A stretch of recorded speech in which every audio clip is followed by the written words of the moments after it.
Halo pemirsa, kembali lagi bersama saya Katarina Amelia di Wanyu Sore.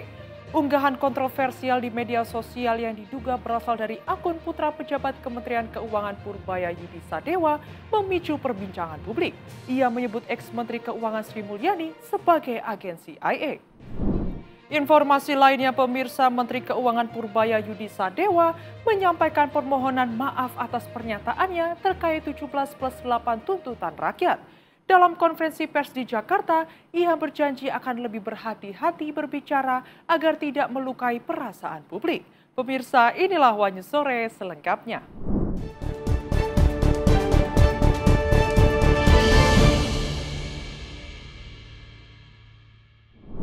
KPK menduga mantan Gubernur Jawa Barat Ridwan Kamil ikut terseret dalam kasus korupsi dana iklan Bank BJB. Ia disebut menerima aliran dana non-budgeter dari jajaran direksi bank yang diduga digunakan untuk membeli mobil mewah dan dialirkan ke pihak lain.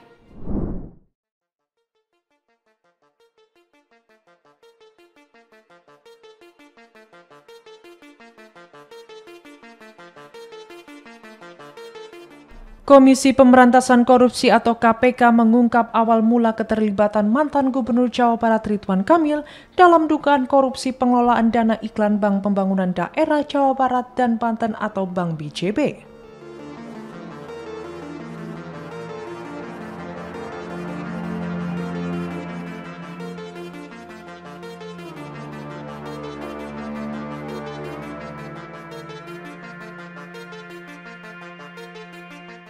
PLT Deputi Penindakan dan Eksekusi KPK Asep Guntur Rahayu mengatakan penyidik menduga Ridwan Kamil menerima aliran dana non-budgeter dari Direktur Utama dan Komisaris Bank BJB saat masih menjabat sebagai gubernur. Dana itu disebut digunakan untuk membeli mobil Mercedes-Benz milik Ilham Akbar Habibie, putra Presiden ketiga Republik Indonesia B.J. Habibie.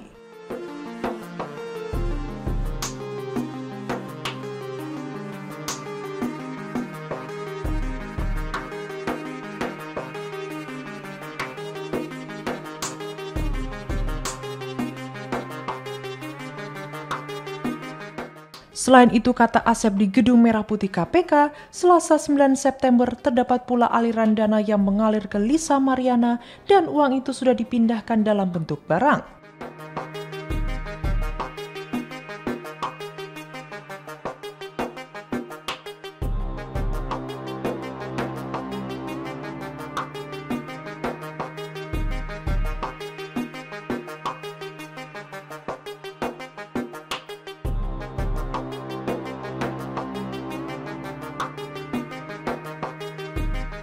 Juru bicara KPK Budi Prasetyo menambahkan lembaga anti rasuah akan memanggil Ridwan Kamil untuk dimintai keterangan, termasuk soal dugaan pembelian mobil dan konfirmasi aliran dana kepada Corporate Secretary Bank BJB. Dalam kasus korupsi Bank BJB, KPK telah menetapkan 5 tersangka dan dugaan kerugian negara dalam perkara ini mencapai 222 miliar rupiah.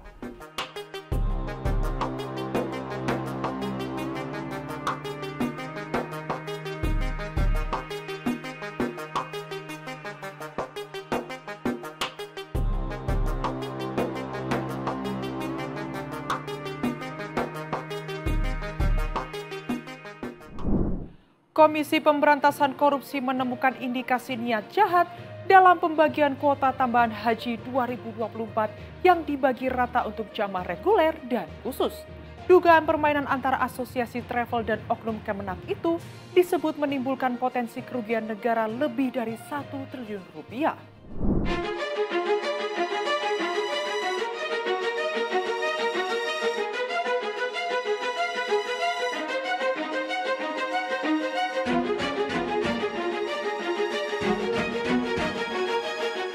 Komisi Pemberantasan Korupsi KPK menemukan adanya indikasi niat jahat dalam pembagian kuota tambahan haji 2024 yang diputuskan 50% untuk jemaah reguler dan 50% untuk haji khusus.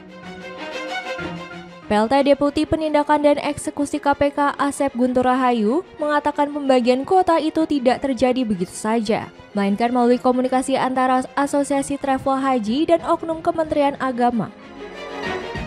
KPK menduga ada imbalan yang diterima oknum Kemenak dari pihak travel. Setoran itu ditaksir mencapai 2.600 hingga 7.000 dolar Amerika Serikat per kuota tergantung skala perusahaan.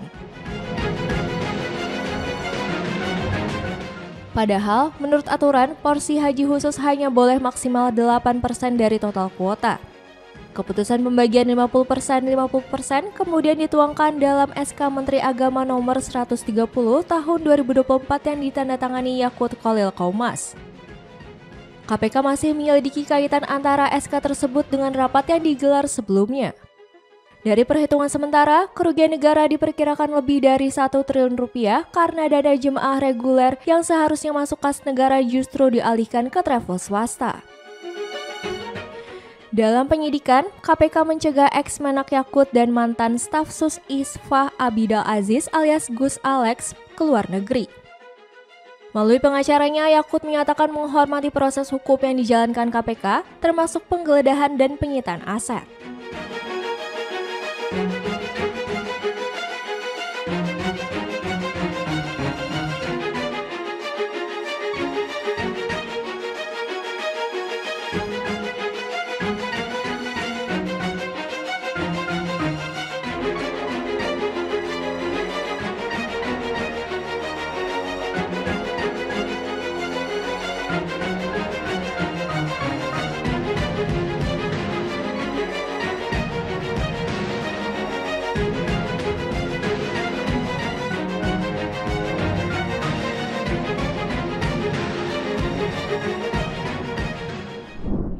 Menteri Pertahanan sekaligus Menko Polkam et Interim Syafri Syamsuddin menanggapi langkah sejumlah jenderal TNI yang berkonsultasi dengan Polda Metro Jaya terkait dugaan pidana Ferry Irwandi.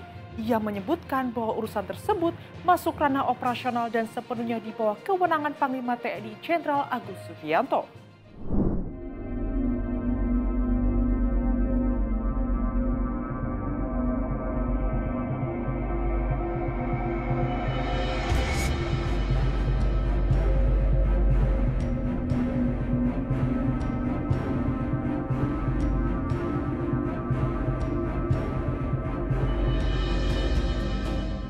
Menteri Pertahanan sekaligus Menko Polkam et Interim Syafri Syamsuddin menanggapi langkah sejumlah jenderal TNI yang berkonsultasi dengan Polda Metro Jaya terkait dugaan pidana Ferry Irwandi.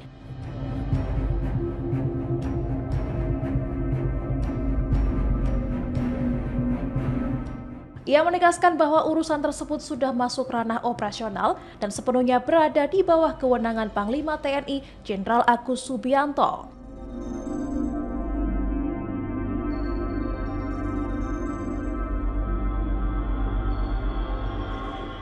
Karena itu, Syafri meminta media mengajukan pertanyaan soal penanganan kasus langsung kepada Panglima TNI, bukan kepadanya.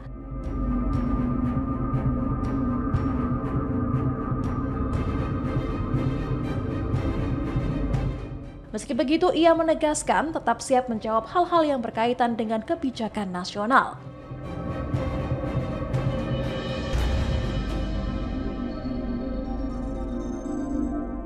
Sebelumnya, Dansat Siber TNI Brigjen Juwinta Ombo Sembiring mendatangi Polda Metro Jaya untuk memberikan dugaan pelanggaran pidana Ferry Irwandi berdasarkan hasil patroli siber.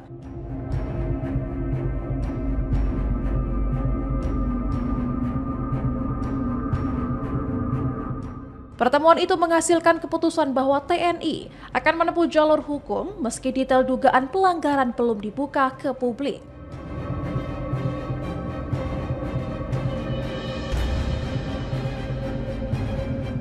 Langkah TNI tersebut menuai kritik dari koalisi masyarakat sipil yang menilai tindakan ini bisa menyeret militer masuk ke ranah sipil.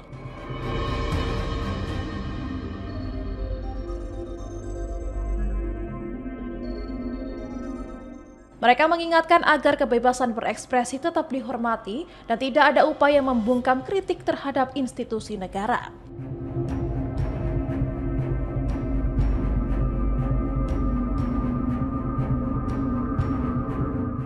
Syafri sendiri menyatakan bahwa ia hanya mengikuti perkembangan kasus ini melalui pemberitaan di televisi.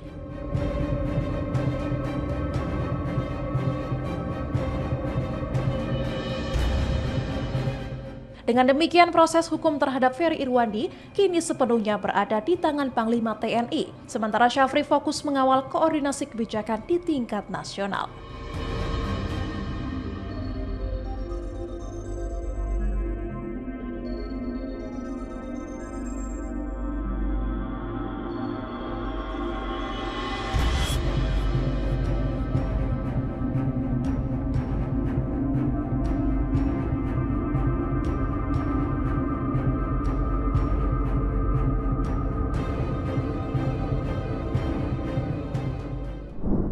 Mantan Wakil Ketua Komisi 3 DPR RI Ahmad Sahroni dilaporkan ke Polda Jawa Barat karena dianggap sebagai biang kerok atas kerusuhan besar yang terjadi pada aksi unjuk rasa akhir Agustus lalu.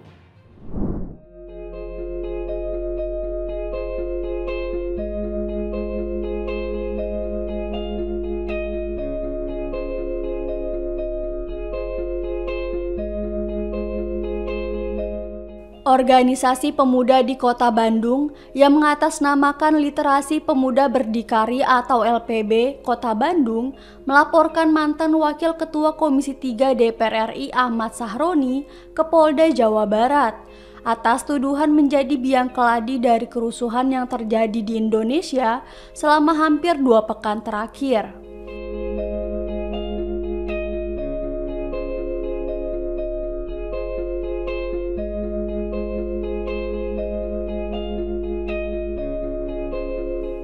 Ketua LPB Kota Bandung, Indrajit Rai Garibaldi mengatakan, opini Ahmad Sahroni yang melontarkan kalimat tidak pantas kepada masyarakat yang mengkritik agar DPR dibubarkan menjadi pemantik amarah publik hingga akhirnya terjadi aksi unjuk rasa yang berujung pada kerusuhan, pembakaran hingga penjarahan.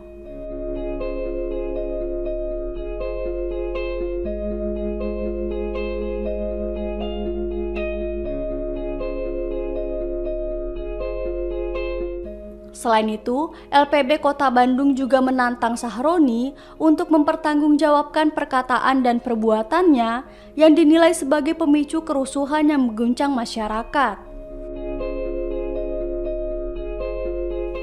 Menurut Indrajit, masalah ini penting untuk dibawa ke ranah hukum publik meski Sahroni sudah dicabut statusnya sebagai anggota DPR RI.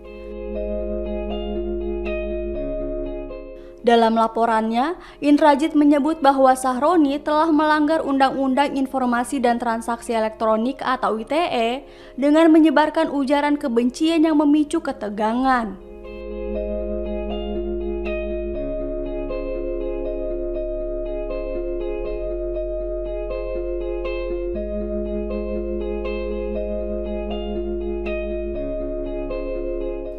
Selain melaporkan Sahroni, LPB Kota Bandung juga menantang Mabes Polri untuk menunjukkan sikap tegas dalam menegakkan hukum.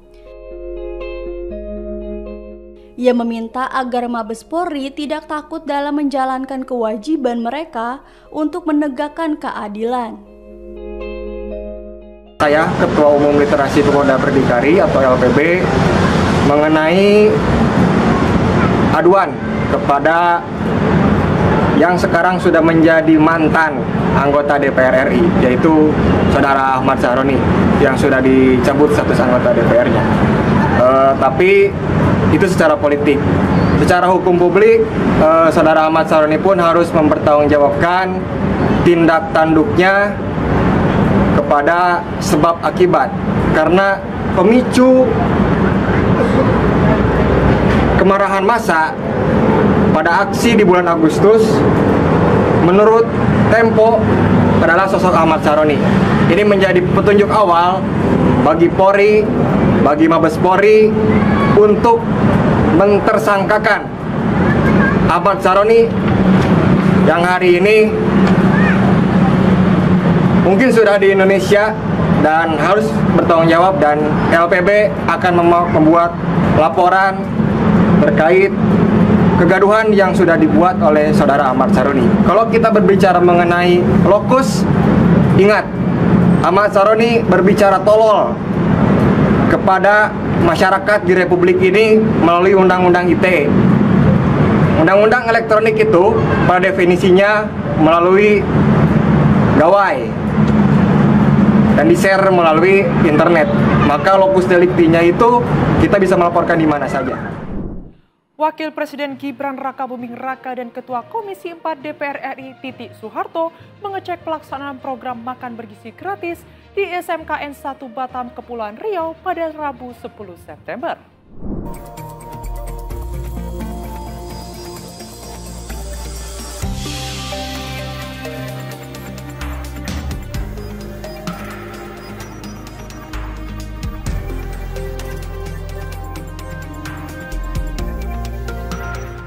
Wakil Presiden Gibran Rakabuming Raka dan Ketua Komisi 4 DPR RI Titik Soeharto mengecek pelaksanaan program makan bergizi gratis atau MBG di SMKN 1 Batam, Kepulauan Riau pada Rabu 10 September. Gibran dan Titik datang bersamaan sekitar pukul 9:30 waktu Indonesia Barat. Keduanya tampak kompak mengenakan kemeja safari warna coklat muda.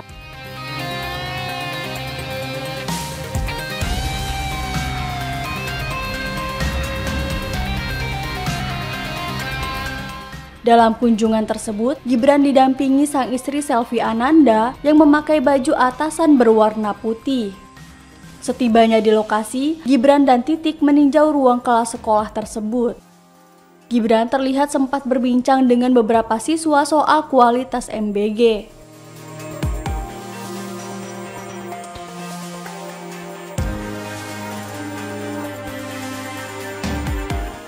Sementara itu, Kepala SMK Negeri 1 Batam, Deden, menyebut pelaksanaan program MBG di sekolahnya berjalan lancar dan mendapatkan sambutan positif.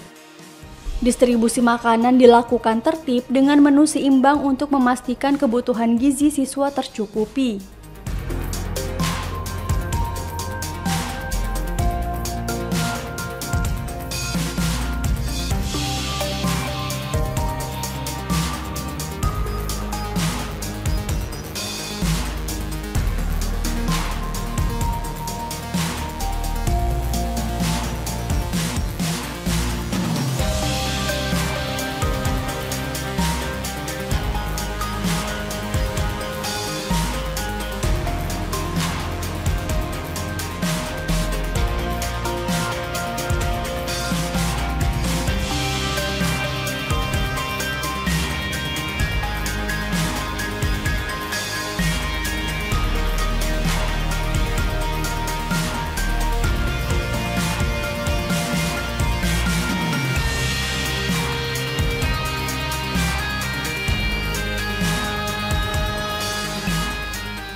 Menteri Keuangan Purbayayudi Sadewa menyampaikan permohonan maaf atas pernyataannya terkait 17+8 tuntutan rakyat. Dalam konferensi pers di Jakarta, ia berjanji akan lebih berhati-hati berbicara agar tidak melukai perasaan publik. Ia juga berkomitmen bekerja keras memperbaiki perekonomian nasional.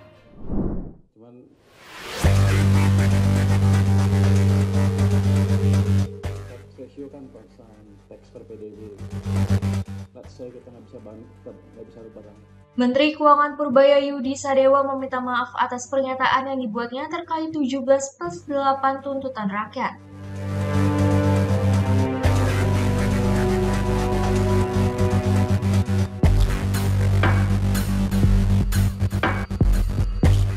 Ia berjanji akan memperbaiki diri dan lebih berhati-hati saat melontarkan pernyataan agar tidak menyakiti hati masyarakat.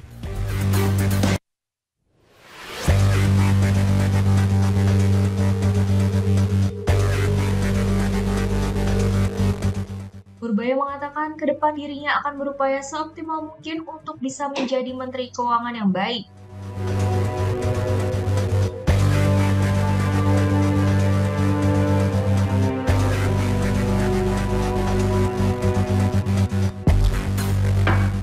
Ia juga tidak segan meminta masukan dari Menteri Keuangan sebelumnya, Sri Mulyani Indrawati.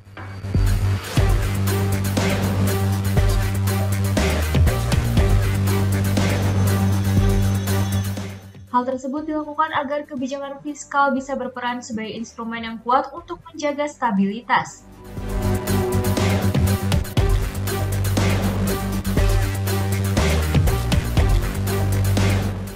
mendorong pertumbuhan ekonomi dan mewujudkan kesejahteraan bagi seluruh rakyat Indonesia.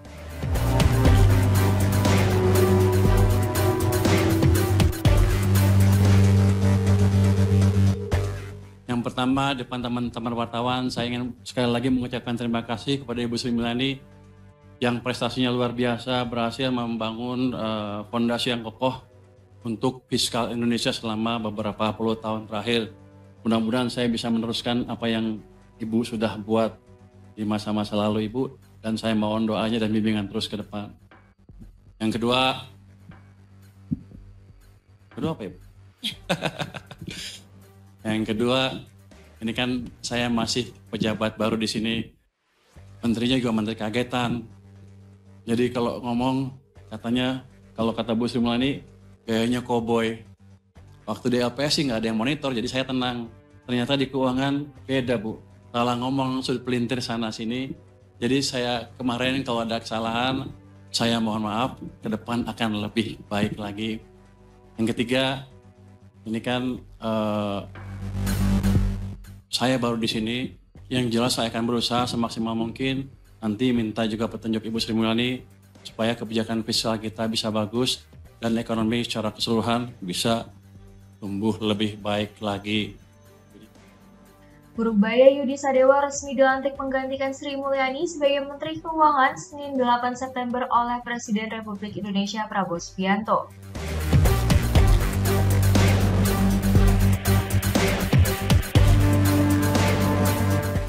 Usai dilantik, ia mendapatkan pertanyaan mengenai gerakan 17+8 tuntutan rakyat yang digaungkan dalam sejumlah aksi demonstrasi pada akhir Agustus 2025.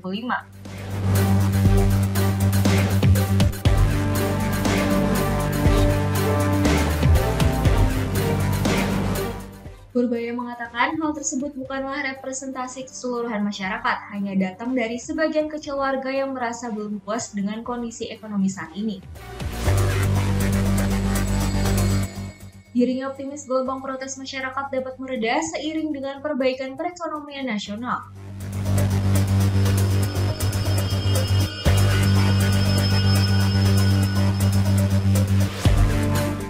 Karena itu dirinya berkomitmen bekerja keras sebagai Menkyu baru untuk mendorong pertumbuhan ekonomi agar lebih cepat.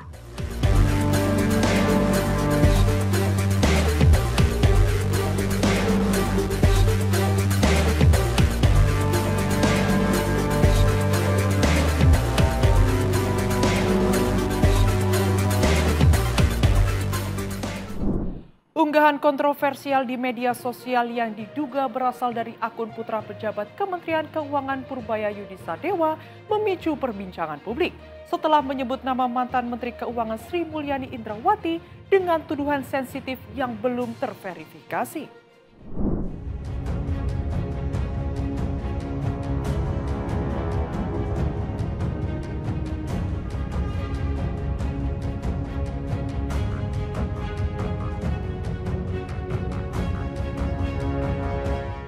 Sebuah unggahan di media sosial ramai diperbincangkan publik.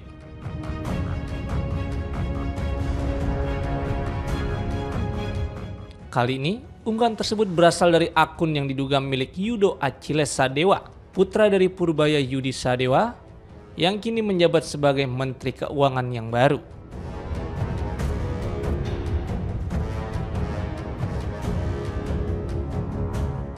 Dalam unggahannya, Yudo diduga menyinggung mantan Menteri Keuangan Sri Mulyani Indrawati dengan tuduhan yang mengandung unsur sensitif, yang kemudian ramai dibicarakan di berbagai platform digital.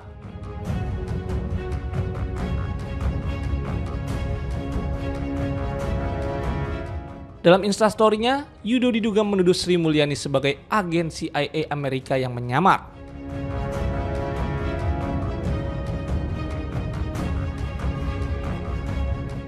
Unggahan Instastory tersebut sempat bertahan beberapa jam sebelum akun @yifdos4dewa menghapusnya.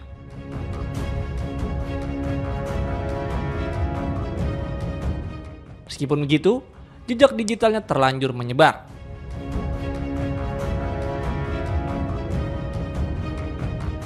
Sejauh ini, belum ada tanggapan resmi dari pihak Sri Mulyani maupun pernyataan klarifikasi dari Yudo mengenai unggahan yang beredar.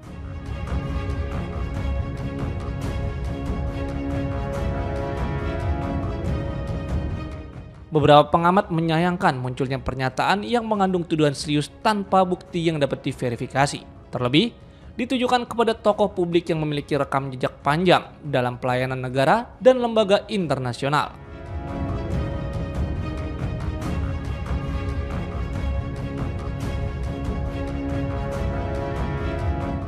Dalam penelusuran dari berbagai sumber, Yudo diketahui aktif di media sosial dan beberapa kali menyampaikan pandangan terkait isu-isu politik nasional.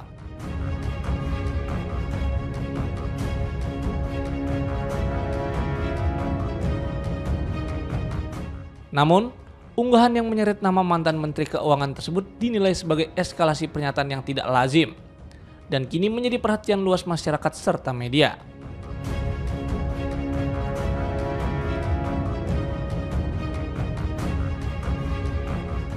Sementara itu, pihak berwenang belum memberikan keterangan apakah unggahan tersebut akan ditindaklanjuti secara hukum, mengingat sifatnya yang sensitif dan berpotensi mencemarkan nama baik.